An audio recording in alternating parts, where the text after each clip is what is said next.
welcome to another episode of Search News You Can Use with me, Dr. Marie Haynes. So how is your week going? This is kind of a crazy week, isn't it? With all that's going on in the United States. And as I'm recording this right now, the election is still undecided. I see both sides proclaiming that they've won. And I see a lot of people that I really like on Twitter that are really struggling right now trying to figure out what the future of the nation of the United States is. So I really feel for you. I know a lot of you are having a very stressful week right now. My hope is that I can take you away from your stress a little bit and get you as excited about what Google is doing as I am. Google announced some things. They didn't even announce this week. They put out a video on how search works that sort of went under the radar.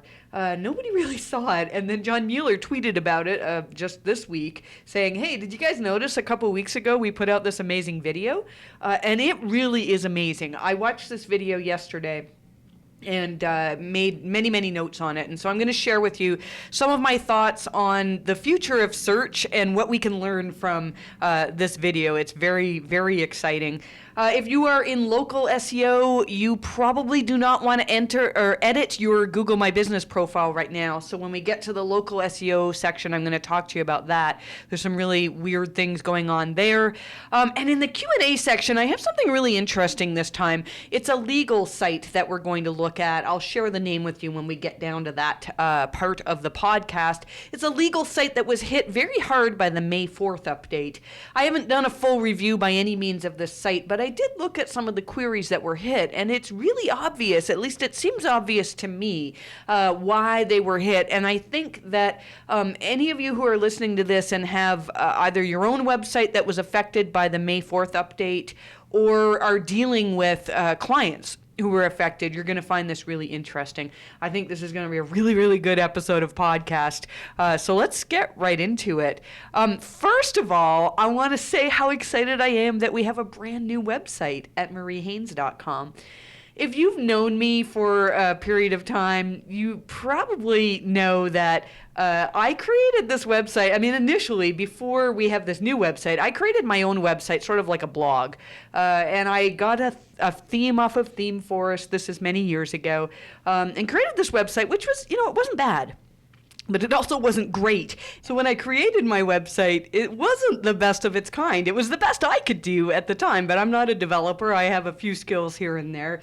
And for years, we've been kind of cobbling together these little pieces of our website. We're not the best example to look at, or at least we weren't.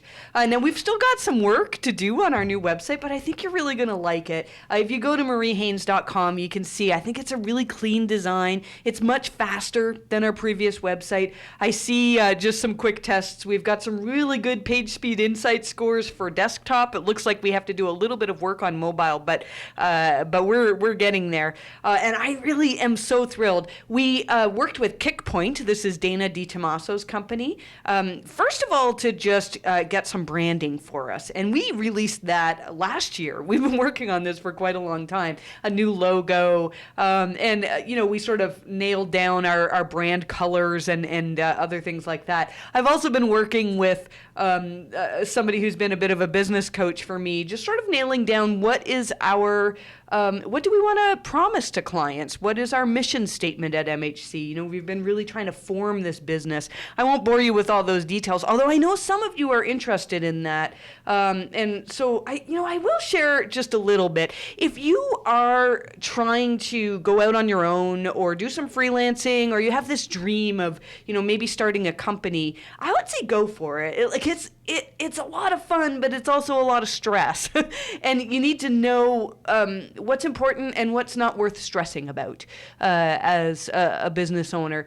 And so we've been sort of just slowly chipping away at, let's create a more professional website. Let's get a team together. Let's start or let's continue figuring out what it is that Google really likes to reward. And our main focus, we've decided our mission really is in figuring out what is it that Google likes and translating that into how can we make improvements for our clients. And so I really like on our website, one of the best parts is the case studies. Right now we just have 2 up there. There's a link auditing case study, which is really fantastic, and also a site quality review for a site that did amazingly well after having an MHC review. And I would encourage you to take a look at it. I have to give a shout out to, my entire team has worked really hard on this, but Alec Brownscombe has been my lead on this, and he's worked so hard.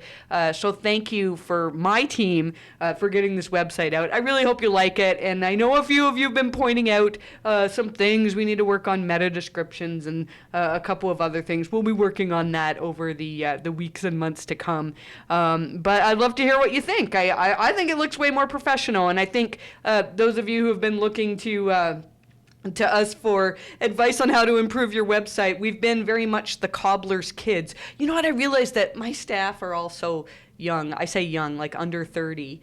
And some of them don't know that phrase, the cobbler's kids. It basically means the cobbler is the person who fixes the shoes in the neighborhood back in old times, right? And the cobbler's kids would always have the worst shoes because the cobbler was always busy working on other people's shoes.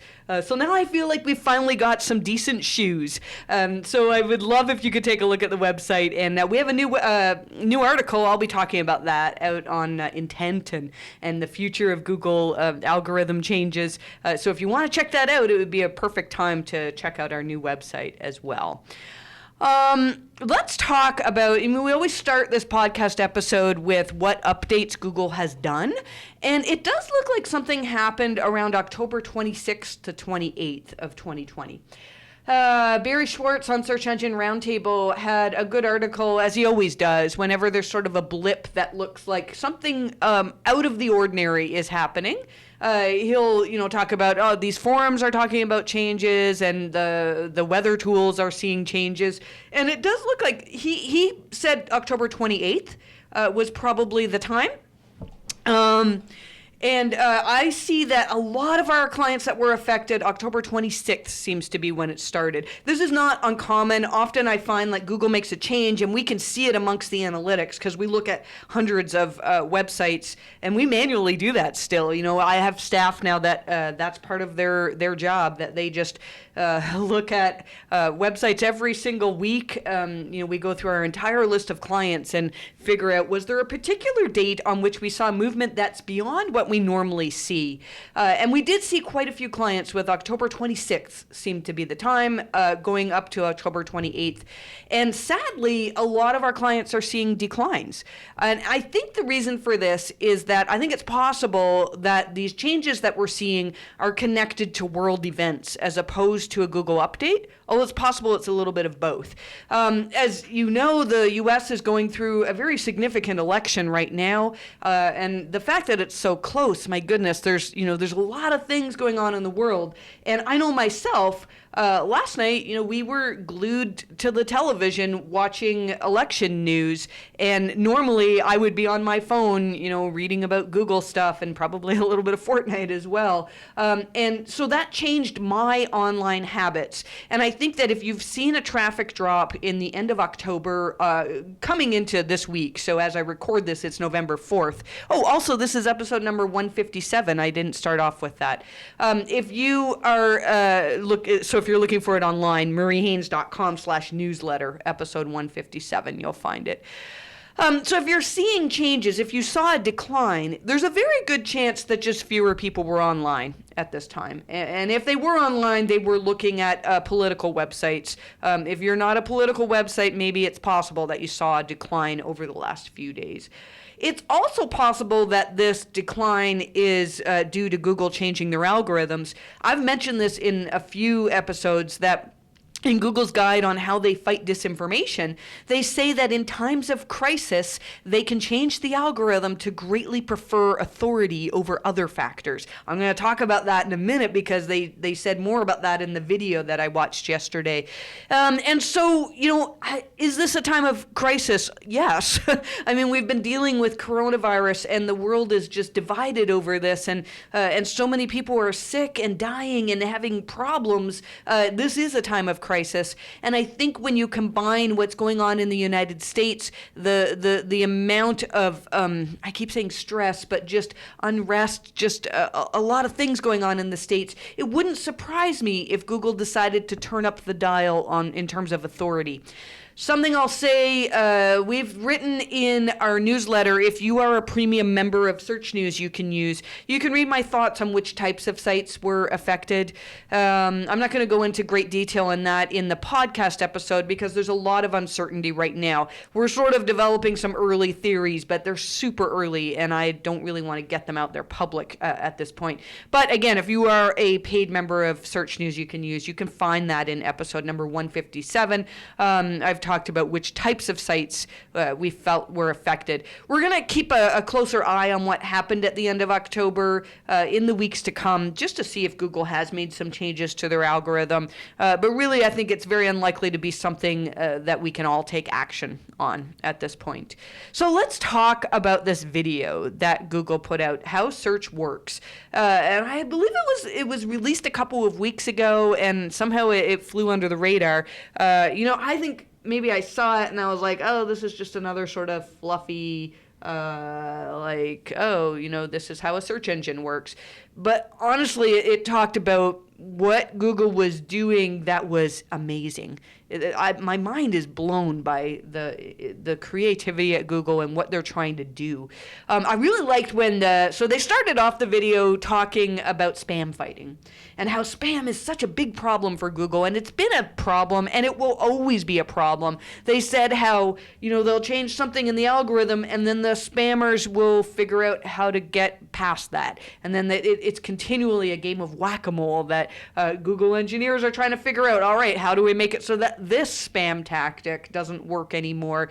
And I would imagine that they have to prioritize, maybe some people are getting away with ranking with this weird type of PBN or something, but maybe it's only a small handful of sites, and that's a smaller problem to work on than other issues. But Google has done a lot of things to try to fight spam over the years. I thought it was really interesting that they said that how they fight spam is a guarded secret that's almost as well guarded as the secret recipe for Coke. Now, I feel like that's kind of like a dated thing too. Do any of you remember the days where I remember going to a fair and there was like this big tall sign that said, come do a taste test. And we did the Coke versus Pepsi taste test. And I always chose Coke over Pepsi. You don't see that anymore. I don't know if they're doing that type of thing. But the recipe of Coke level guarded secret is what they said in the interview is what Google spam fighting techniques are.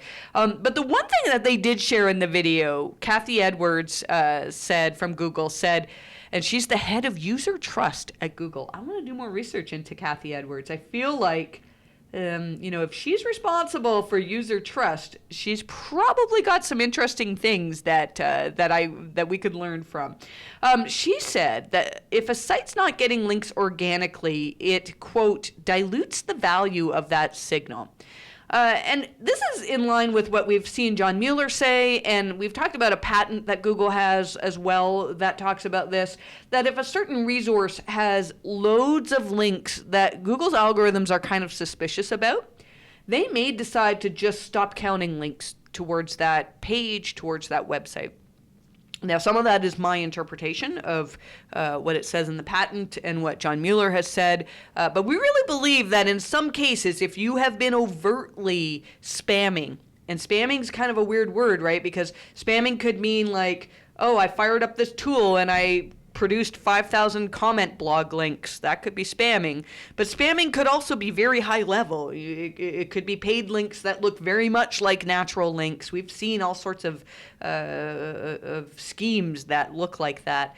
And so, if Google's not sure, if they see that you have a lot of unnatural links or links that they think are unnatural, they may just start going, you know what, I think we can't trust this website.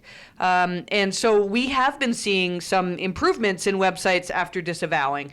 And it is, this is generally for websites. Now, if you're sitting there going like, ooh, I looked at my backlink profile and I have all these spammy links from like image scrapers and theglobe.net and sites like that, I'm not talking about you.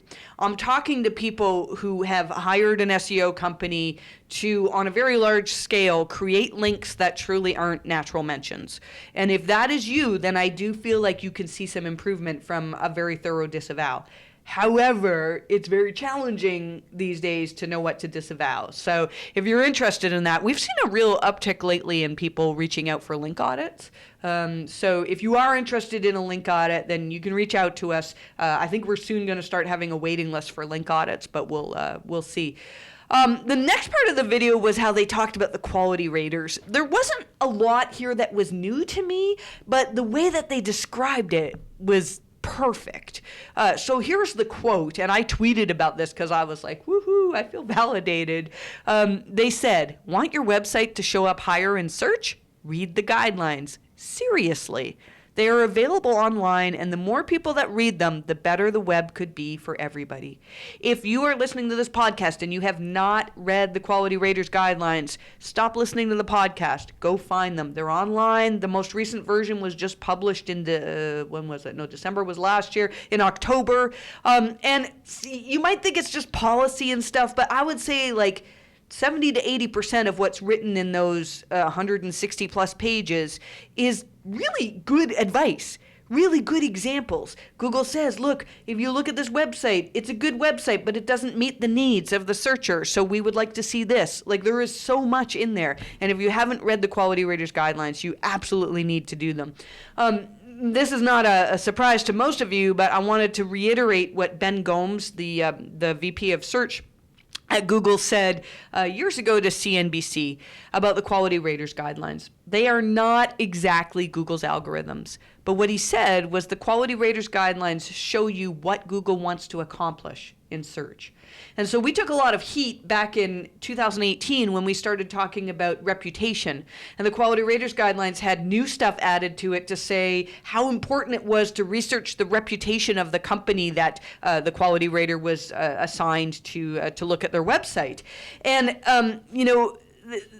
people said, well, how would Google create an algorithm to look at site reputation? Because anybody could spam that.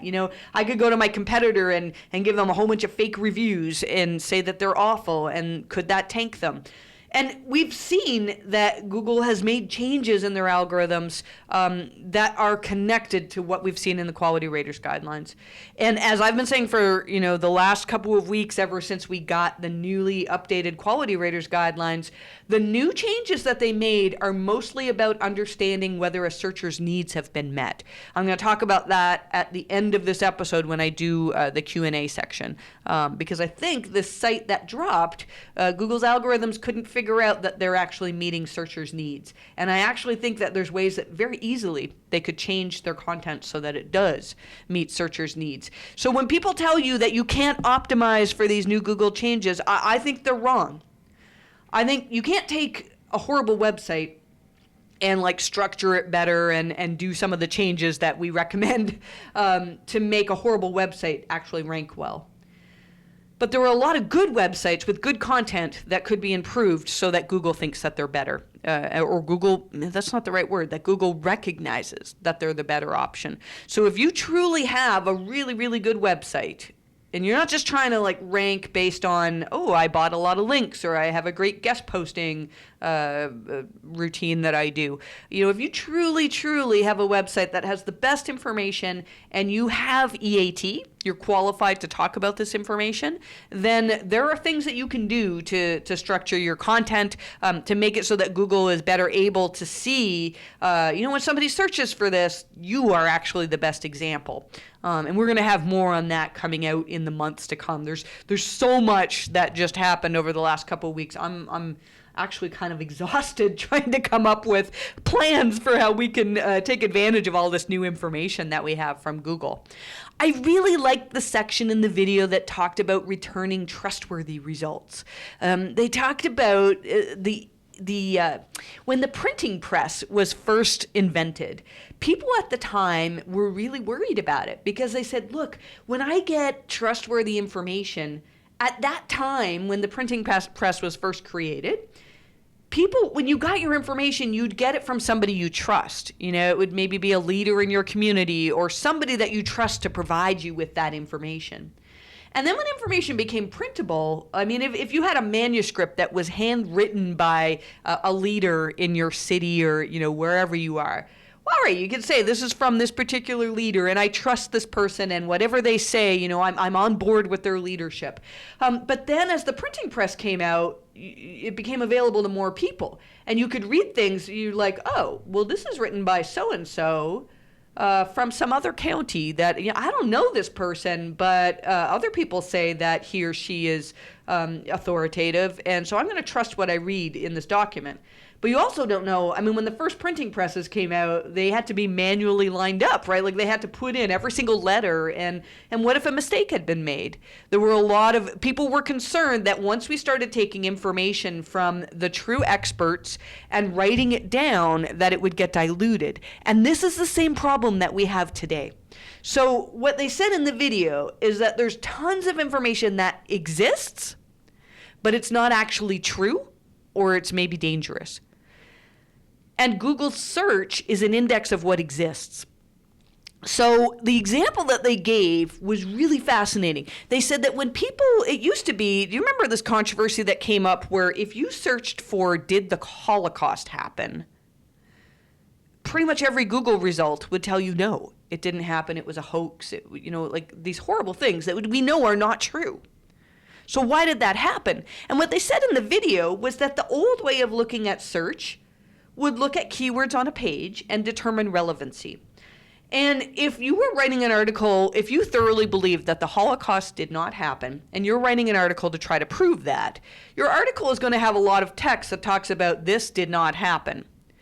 Somebody who's authoritative, who's writing about issues that did happen during the Holocaust, they don't need to have paragraphs in their article to explain that this did happen. It's just generally understood that it was a horrible time in history and that, you know, the Holocaust did exist. And so when people do searches for this, Google's old algorithms would say, well, look, these websites are talking about whether or not the Holocaust happened. And the only ones that were talking about that were ones that were trying to disprove it. And so what they did was they realized that their relevant signals were overriding their quality signals. Because the websites that were talking about it being a hoax, that it didn't exist, they're not really authoritative websites that people would trust. But they were more relevant because they had certain words on the page. And so what they did was they talked about authoritative next. And here's a quote. By authoritative, we mean, and this is Google, we mean, it comes from trustworthy sources, that the sources themselves are reputable, that they are upfront about who they are. And when they were doing this, they were looking at, the video was showing the Mayo Clinic, an article from the Mayo Clinic. And when they said they're upfront about who they are, they highlighted the Mayo Clinic logo. So there's a little hint. It's in the Quality Raters Guidelines that says, is it clearly obvious who is responsible for the content of this website? In the case of the Mayo Clinic, I didn't have to say, the Mayo Clinic is a well-recognized authority in medicine. You already know that. If you're working with a brand that maybe people don't know that you are the best of your kind, that you are like recognized as a leader in your industry, then you need to be sharing information to help people understand that, right? And we've talked about that so many times over the last few years.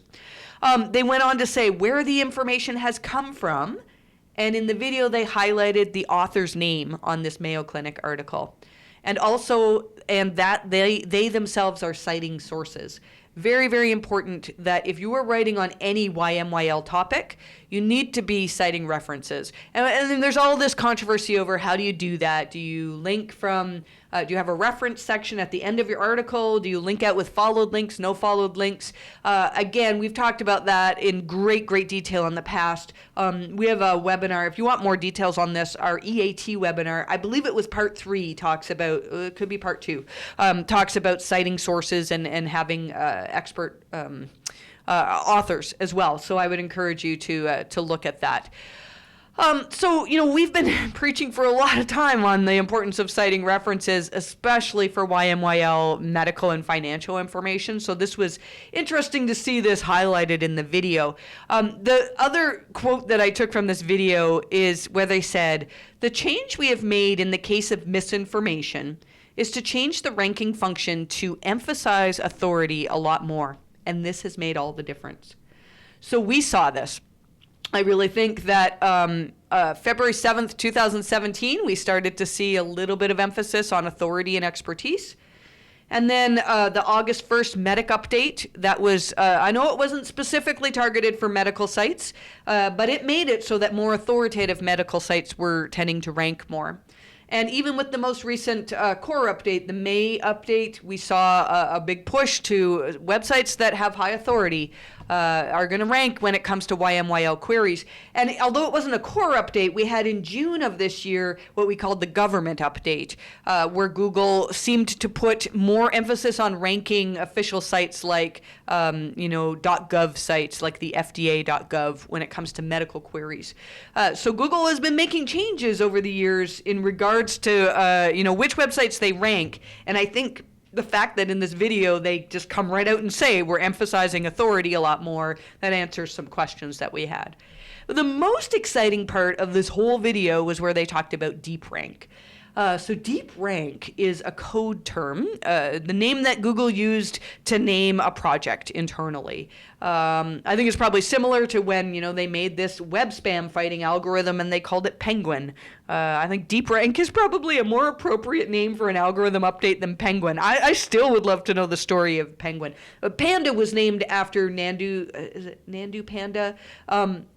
Who was one of the creators of the patents that talked about creating this algorithm, right? Penguin, I don't know where that name came from, but DeepRank makes sense. So what they said in the video is that DeepRank is a combination of deep learning used by BERT and also ranking. And Barry Schwartz had an article out just today that talks about the fact that DeepRank was basically the code name that Google used when BERT went live in Google search. In this video, people are trying to piece when it was created and when did it go live, because in the video they talk about in-person meetings, and at Google now they're working remotely because of the virus. And so we know that this happened before March of this year. It actually turns out that it was October last year that they first started apparently going live with these changes. So we're going to look into that. I remember we have a number of dates in October flagged as potentially link updates. And then we had the November 8th update. It wouldn't surprise me if November 8th, I'm just thinking this now as I'm recording this video. That's what I'm going to look into. November 8th was so much. We said sites that had a lot of links, especially in roundups, seemed to not do well. And our theory, initially, we were like, all right, we need to disavow those links. And then we were like, you know what? I think Google just got better at figuring out that those links aren't true mentions of your content or true recommendations of your content. And I think that could be connected to this DeepRank thing, that Google just got better at figuring out where to count links, when links are truly saying, look, we're an authoritative website that recommends this other authoritative website. And in a lot of cases, if you got links from Roundup posts, it was just basically everybody patting each other's back and not a true recommendation. So I don't think we've seen a recovery from a November 8th drop that came from disavowing. I'm going to have to look into that a little bit more, but a lot of interesting stuff. And now can you see why I have a little bit of a headache? Because gosh, there's so much to figure out with Google. And our goal is not to figure out exactly how they do it, but to say, look, websites that have these sort of attributes, they seem to be doing well. And there are things you can do to have more of those attributes, even if you aren't the highest authority in your area. As long as there's some aspect of legitimacy and there's no lack of trust, then most of the clients that we've recommended improvements for do see some improvements. So that's exciting to see that. I was going to talk more about passages. and how it relates more to ranking than indexing. I did talk about that last week, and I believe the week before as well. If you are a premium member of our newsletter, that's in episode number 157. We had some new information from John Mueller that just sort of clarifies things a bit more. I'm going to move on a bit just for the sake of brevity in the podcast here. Those of you who are on WordPress websites, there was a recent update that apparently did not go well. I don't know a lot of the details on this, but the recent update 5.5.2, it was a security update that was aimed at delivering solutions to cross-site scripting, and instead somehow it malfunctioned and caused a whole bunch of installations to fail. So if you're struggling with your WordPress site and you recently updated, you may need to do another update. So the 5.5.3 update is the appropriate one to update to. So I thought that was worth mentioning because I think it sounds like it broke a lot of different websites. So keep that in mind if you're dealing with a website that is having some issues. In terms of local SEO, the Bright Local Rank Flex tool is not showing any obvious algorithm updates. With that said, though, there's some interesting information that's coming out of the local search forum. And again, if you do local SEO, you really should be paying attention to this forum because they're on the front lines and they see the types of issues that are causing problems for local businesses. There's a theory right now that apparently a lot of websites are getting suspended after they're edited. And the recommendation that's coming out of Sterling Sky and out of the local search forum is to hold off on making any significant edits to Google My Business until we figure out what's going on. So I looked at this. We've linked in newsletter to the post that Joy Hawkins wrote. I believe it was Joy who wrote it. It's on the Sterling Sky website. Just talking about what suspensions have been happening. And here's one of the responses. I updated a category in our GMB. I added the water softening category, and less than a minute later, our GMB got suspended. That's scary. That's really scary. You just, like, if that's the case, just adding a category can get you suspended. Now, I haven't looked at this this particular GMB listing. Maybe it's possible that updating a category triggers some sort of another review, and maybe that website had other, maybe they've been keyword stuffing or something else. Let's see here. In the thread, Joy mentions Google My Business suspensions are on the rise due to all the fake listings being generated currently. She also mentions she's noticed listings which get suspended when several fields are updated at once. So I really think I would not update your Google My Business right now unless you really have to for some reason. Here's another, this was a comment on that thread or on that post. All 3 of my legit locations were suspended. This was almost 3 weeks ago. Years at all 3 locations. These aren't spam locations. Over 1,500 real reviews at our primary office location, photos posted from each location, and all they received back from Google is, quote, your business is not eligible for GMB. I don't know the details, but here's somebody else who said, my listing got suspended because I added a user to manage my GMB listing. It's been more than 2 weeks, but my business listing has not been restored yet. Again, I don't know if maybe these websites never were, these businesses never were eligible for GMB, but there's something going on. So I thought I would pass that along. I think if you're about to make some edits to GMB, maybe just hold off for a little bit now. Let's talk about this very interesting case of a website that was affected with the May 4th update of last year, of 2020, I guess. It seems like last year. 2020's just been so long. David and I, my husband, have a new saying now. It just doesn't make sense. Everything in 2020 doesn't make sense. There's so much stuff that just does not make sense. And hopefully we'll get out of this soon. But let's talk about this Q&A. So the site is Mynclaw.com, M-I-N-C law, L-A-W.com. And I did not do a full review of this site, but somebody reached out and asked me to review it. And yes, they have given me permission to share the site. If you want me to take a quick look at your site, you can. Don't reach out to me directly. The best way to do it is in the newsletter episode. to submit. We have a form, a Google form that you can submit, or you can tweet it at the MHC Inc. Twitter account. If you tweet it at me, I guess I've gotten to the point now with Twitter followers. I think I have about 28,000 Twitter followers. And what happens is often the @ replies, I don't get them. Twitter has an algorithm to try to figure out which @ replies I'd like to see.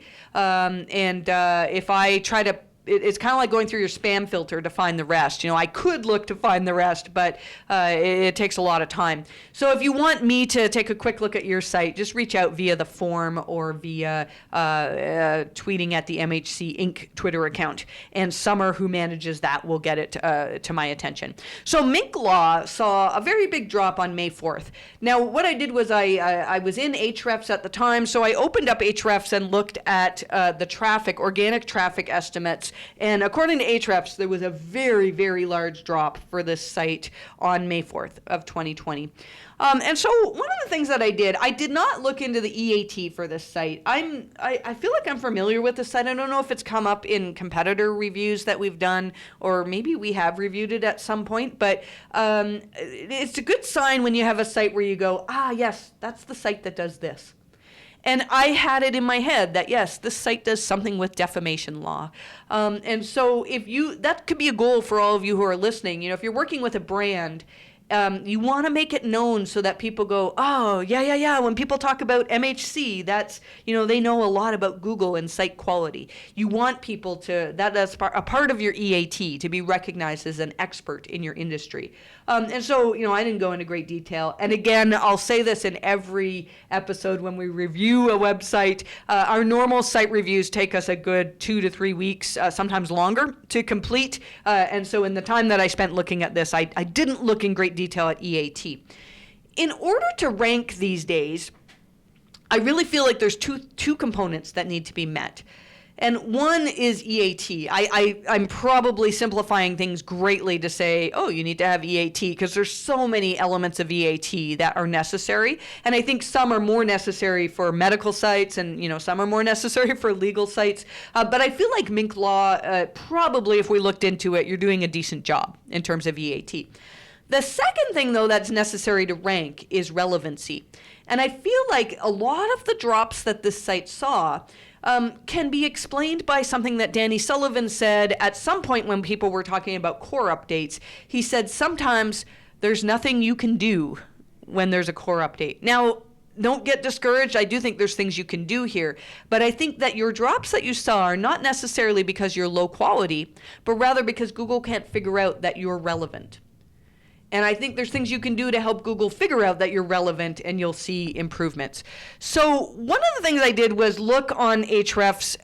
One of the cool features with Ahrefs is that you can, and this is on SEMrush as well. I think both tools do this really, really well, and I just happen to have Ahrefs open looking at some other client work. So I looked at May 4th and May 5th as well, the day of and the day after the update, to see which queries you actually dropped for.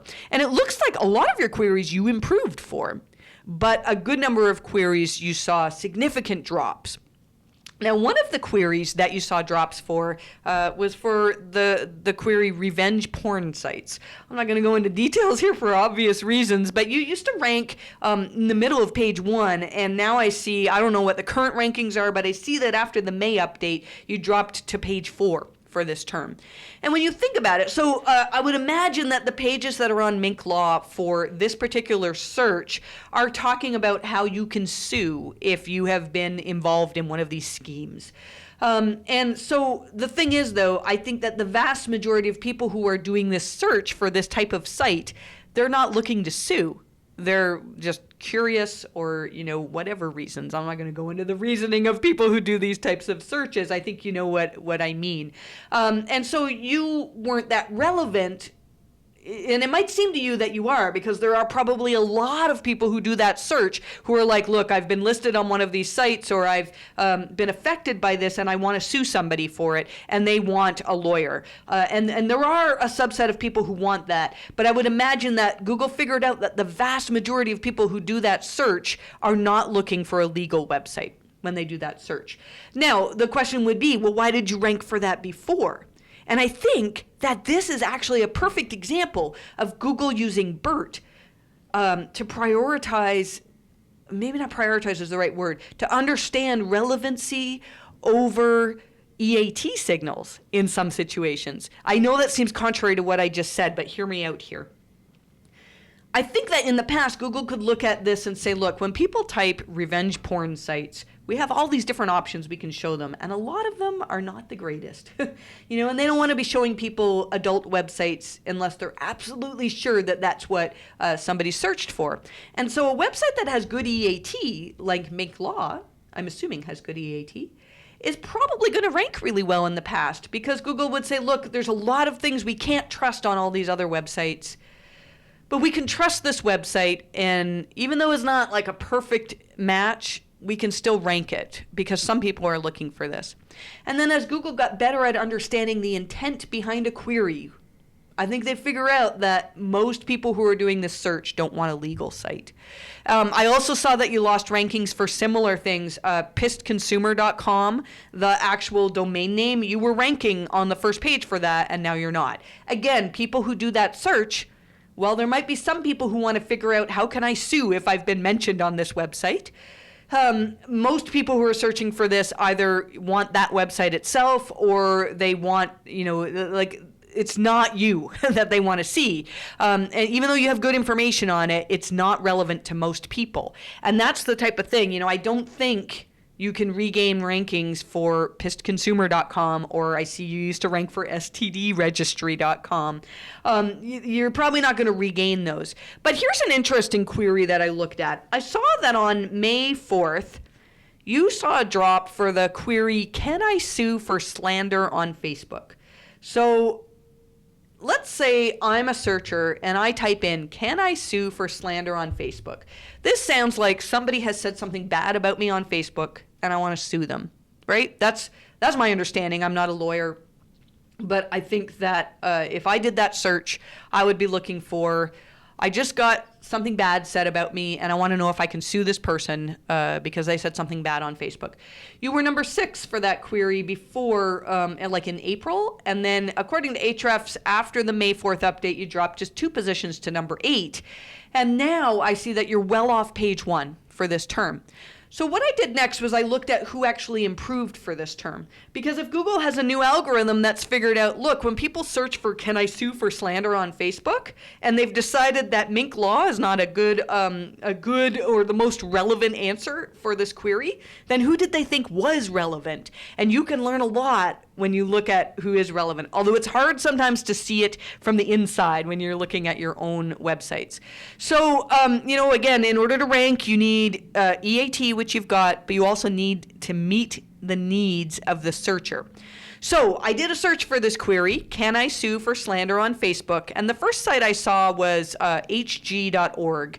Again, I think EAT is probably not an issue for them. So the question I had was, do they meet the needs of a searcher? Now, I want to say, if I read your article, it's a fantastic article. It's very thorough, and I read probably 70% of it and really learned a lot from it. But most people are not me, and most people do not look at an article and go, oh, I would like to read this whole thing. Think of your own search pattern. You do a search, Google presents you with a list. You skim the list and you say, yeah, I think this one has my answer. You click on that website, and then you start skimming the website, or maybe you read the first few paragraphs and you go, yes, this is what I need. Here's my answer. This site, hg.org, initially when I clicked on that, Google actually did the highlighted text thing where they said, look, here's your answer. It's in the middle of the first paragraph or something like that. That's a really good sign. And I think that's connected to this passage-based ranking, that Google was able to take that website and say, this passage on this page meets the needs of the searcher who asked for, can I sue for slander on Facebook? I'm not going to read the passage out, but you'll see it if you do that search. Now, the next site that ranked was also hg.org. They have one article on whether you can sue somebody after they've slandered you on Facebook, and they have another article on whether you can be sued for putting something on Facebook. And both of those kind of have answers to my question. I feel like they answer it more than Mynclaw. Now, the Mynclaw post that used to rank for this, if you look at the H tags on this post, the first one is how to report slander and libel to Facebook. Now, this is different than how can I sue. So if I was a searcher who was looking for can I sue because I've been slandered on Facebook, I don't want to know how to report it. I want to know, can I go after the people themselves? Now, if I read through your article, I think it actually talks about how to do that. And you may be saying, I feel like this is an issue where you actually can't sue somebody. Like, you actually have to know all the details of what is defamation and what, like, all the things you've described. But here's how I would go about attacking this. I would actually make an H tag on this page that says, can I sue? Assuming, now you need to do some keyword research here and see, is this a keyword that people actually come for? Maybe it's just something that Ahrefs reported, maybe nobody actually types that query. But assuming that this is a keyword that, yeah, you go into Search Console and you're like, oh yeah, like tons of people search for this, then you need to make it so that somebody who's skimming your article can find it quickly. And an H tag would do that. Can I sue if I have been, slandered on Facebook? And even if the answer is, well, no, it doesn't really work that way, you need to write the first line under that heading in a way that Google would be pleased to use that as a featured snippet. So it might be something like, if you have been slandered on Facebook, you may be able to sue if blah, blah, blah. Or you can't really sue, but here's the other things that you need to know. There's a way that you can rewrite that. And I think that's the future of SEO, is figuring out what actually is the intent. And if a user is faced with seeing my page, will they feel like their needs have been met? So I don't know if hopefully that helps you out. I mean, there's loads more. And if you're interested in more, this is a good site that I feel like we could help. You can reach out to help@mariehaynes.com if you want to have a more thorough review. And again, those of you, if you'd like to have me review your website, it cannot be anonymous. I have to be able to mention the site. Otherwise, it's kind of a waste of time for the podcast listeners. But you can reach out again through the methods I mentioned before. I'm supposed to spend the rest of the day doing extensive business planning, and with the week that I've had already, I think I'm going to go home and kind of take it easy. I wanted to end this by sharing about what we did for Halloween. Thank you to those of you who reached out to give me some ideas for what I could do to make this even better for my girls, because trick-or-treating was canceled in Ottawa. Just because of the COVID situation here.